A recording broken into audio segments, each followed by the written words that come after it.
I'm a PE teacher at a primary school. To be totally honest, I didn't really have much choice. It's probably the only qualification I've actually got. When I did my apprenticeship at Cov, I got my coaching badges, so I wasn't really left with much else. Okay, right then guys, into pairs, off we go. My hours are fairly good because I'm self-employed and it's my own kind of coaching company. If I need to finish work to come to football, I can do it. It's in my own control. Pass, well done. Touch, well done. I didn't really know what to expect with part-time, so I had no expectations, so it couldn't really fail me. When I first started, I thought, I was tired from work, I had to come to training. You know, I was tired, but you get used to it and it is what it is. When I was released by Coventry, didn't really know what to do, didn't know what else was out there realistically at the time. At 18 you don't quite realise that there's still a lot, you know, out there for you. So at the minute I'm quite happy playing part-time and doing what I do now. I didn't think it was over. I actually thought that it would be relatively easy to drop in to a League 1, League 2 club maybe. But then reality hits home and you realise there's a lot of competition. You do well to get into the conference really. When I was 18 and I made my conference North debut for Hinckley, and my first game I tried to, you know, get the ball off the goalkeeper, and the manager at the time said, "You do that again, I'll break your legs. You'll never play football again." So you soon have to pick up that non-league is, you know, it's a lot of channel ball, it's tough, it's hard. You have to grow up fast. Whereas academy, you're taught to be nice and pretty, and it just don't happen in non-league. At the end of the day, you're there to play a game of football, whether it's professionally non-league, you just try and do as well as you can, and that's it really.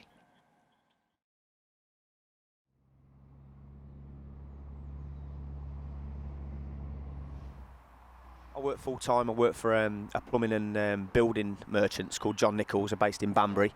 I'm a sales rep for my area, which is Rugby and Warwickshire, and I've been with that company for about 5 years. My job role is to bring sales into sales and new business and business development into the company as a whole, which is the plumbing side of the business, light side. It's something that I like to think I'm pretty good at. It's a job that I do really enjoy. That's my bread and butter, so to speak. So that takes up my daytime. You know, I wouldn't let anything get in the way of that because, you know, I've got children to feed and a mortgage to pay. That will always be my priority. However, my release from that is of course, my football. It's a very difficult balancing act, but you know what you're taking on when you get involved in semi-professional football. So to me, it's the norm. Nice and sharp through the poles. Come inside your defender. Winty, good ball in. Touch finish. Straight inside, yeah? Yeah. When you've had your shot, listen, recover. Get yourself back into your mannequin. Receive again. Go back for the mannequin or not? Yep, back to your mannequin. Go! Well, I'm assistant manager here, assisting Paul Hollering in his managerial duties. It basically includes taking the training sessions, going to watch games, you know, outside of training schedule and game schedule, and basically just being Paul's right-hand man. Go, Winty. Yeah. Go again. Got that? We always go to the right. Always go to the right. Listen. Good quality. Got to communicate. Go. Touch. Heads up. Right. Hold it there. Listen. It won't work unless we get the quality right from the service. Let's go. Turn. Face each other up. Good. Turn. Got to be sharper. Come on. Right, Bill. We train twice a week. We train on a Tuesday night and a Thursday night. You know, you've got to be mindful of the fact that these boys, obviously, or the majority of these boys we've got, they work full time. You have to bear that in mind, that when the boys have done a long day at work, you've got to make sure that the sessions are, you know, to stimulate them, you know, as well as working hard.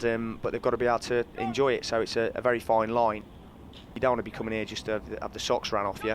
You know, the lads, you know, it's paramount that the boys do work hard, but it's also, you know, a fine line between working hard and enjoying their, you know, their you know, their passion really. Yeah. Get your mannequin. Get there. Good. Balls in again. You're going again. My dream as a kid obviously was to be a full-time footballer, and you know, unfortunately it you know, as many kids find out, they get to the stage where they get to 16 maybe, or 18 or 19 or 20 in my case, and it didn't quite work out for me. So you know, the next step really is to, if you really do love the game and you feel that you're good enough, you just have to drop down into non-league and you know, try and carve out a decent non-league career. I'd like to think that I had a pretty decent career. I played lots and lots of games and won a couple of things here and there, and played for some decent clubs and some good managers. And you know, like I said, it wasn't a choice of mine to go and play non-league, but you know, I love the game so much, as you can probably tell. I've got a lot of passion for it, and it was just the next step for me.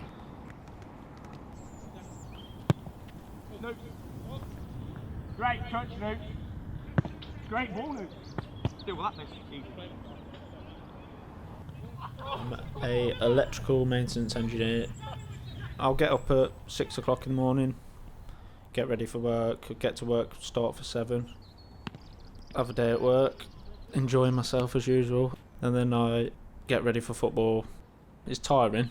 When I get home at 11 at night sometimes, it's takes its toll on you, but it's stuff we have to do. Hey, we know what we think. Load the balls where they are. Load the balls where they are, Danny. Round you go. Go, goodness! Put the half pace, quick laps, yeah? Yeah.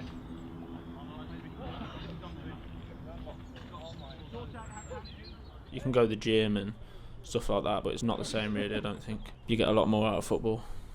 There is a few lads that I've played with in the past that don't work, and it's hard to grasp how they do it. Like, we're going to work and they're coming to training fresh. Like, there is a difference. Like, people will be grafting all day and come to training, and obviously some people have bad days and they're tired and stuff, whereas other lads will come and they've been in the house all day relaxing and they feel fresh for training. So there's a difference in that. I work a shift 7 till 3 every day. I didn't see myself doing this, but didn't fancy university or carrying on my studies and wanted to get a trade behind me, and that was the thing that caught my eye and I just took to it really. If you make it into the professional game, the rewards are a lot greater, and that's what everyone aspires. If you're not good enough, you're not going to get paid the money. It's the same in everything. I wish I didn't have to work, to be honest. I'd love to play football for a living. The money isn't as good as the professional game, but you can still make good money out of it.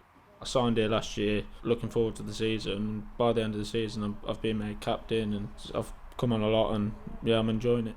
You don't hear a lot of negativity here, and when you hear someone chanting your name, it is a really big boost for you, to be honest.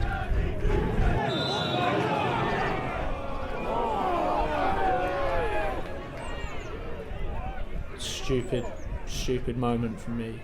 I've scored, we're 1-0 up, cruising, we're massively on top in the game against the team that's been top of the league all season. Out of nothing, 2 errors from our players, and we've just 2-1 down going into half time. I am passionate, I do get frustrated and I do want to win. That's my attitude, and I've pushed the lad to get the ball back, tried to jump over him, and I have caught him with my studs. 5 games out and it's basically ripped my heart out, to be honest. I'm press officer. Been press officer since 2008, I think it was. David Hooker, he was the chairman here before. He handed the reins over to me during 2008, and I've been doing it ever since. I do reports for the non-league football paper and the Sunday Mercury. Sometimes do live reports on the radio as well.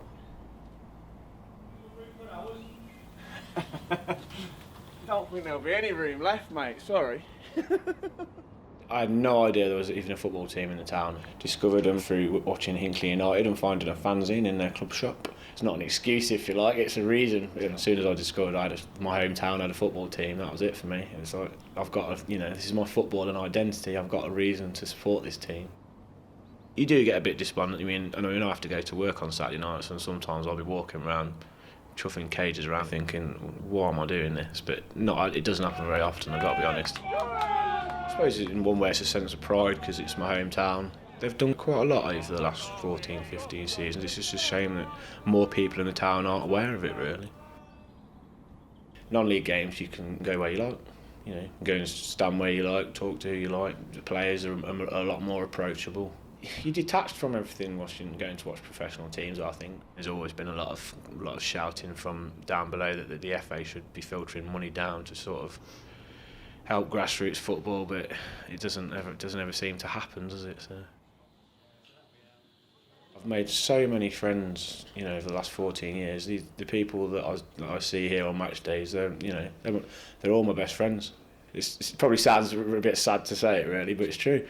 You know, I've built up relationships with people over the last 14 years. You know, it's like an extended family, if you like. It doesn't matter whether we win or lose. I just love the place.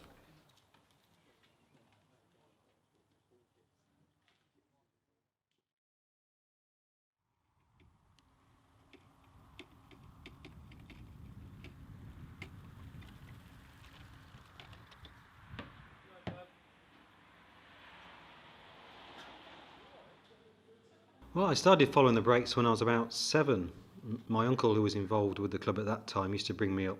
My earliest memories travelling on the team coach to away matches with them on Saturdays. At 17, I became General Secretary and then Treasurer of the AP Leamington Supporters Club, and about 14 years ago became Treasurer of the current Vice President's Club. I was asked onto the Board of Directors in 2012. My official role is Facilities Director. Probably the majority of my time is taking up keeping the club's accounts up to date, though, making sure all the suppliers are paid on time, submitting weekly payroll, VAT, etc. To update the club's website. I look after stadium issues and the general day-to-day running of the site. It's all voluntary. None of the directors are paid a salary, so it's all for the love of the club. But I followed Leamington all my life. It's that's the football club I support, and I'm happy to be involved. I'll do this side. Obviously the budgets of non-league clubs are on a different level to the big boys of the Football League. We have lost players because other clubs have higher budgets, and that's a shame. Certainly in the last few years, I believe players have enjoyed playing for Leamington. They enjoy the following and the banter that they have with the fans and the support that they get. But at the end of the day, they have family lives. They have to make ends meet, and if somebody comes along who wants to pay sometimes twice, even 3 times what we've been paying, then it's just unfortunate, but that's the way it is. Right, we've got to start on the front fucking foot here. Every single one of you, your little battle, your little area, first balls, second balls, seeing danger, anticipating, landing on things, making good decisions, the right decisions. Yeah, that's what football's all about. Good players make the right decisions. Knowing when you can play, knowing it's got to be hooked on.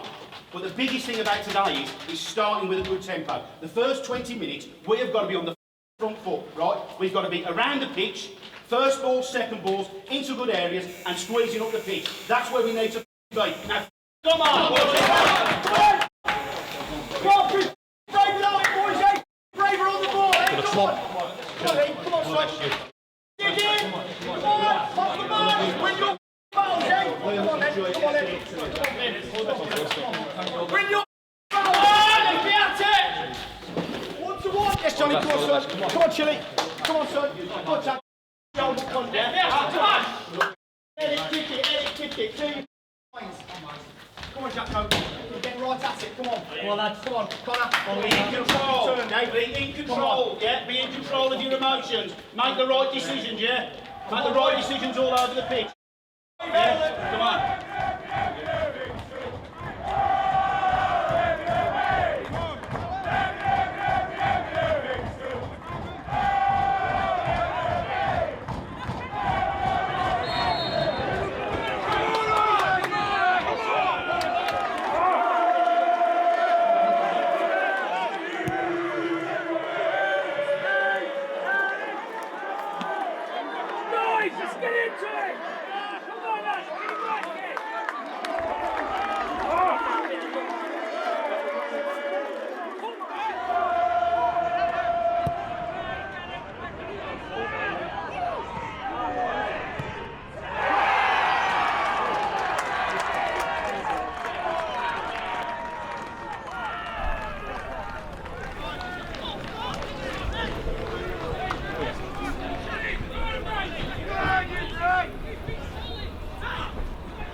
Oh!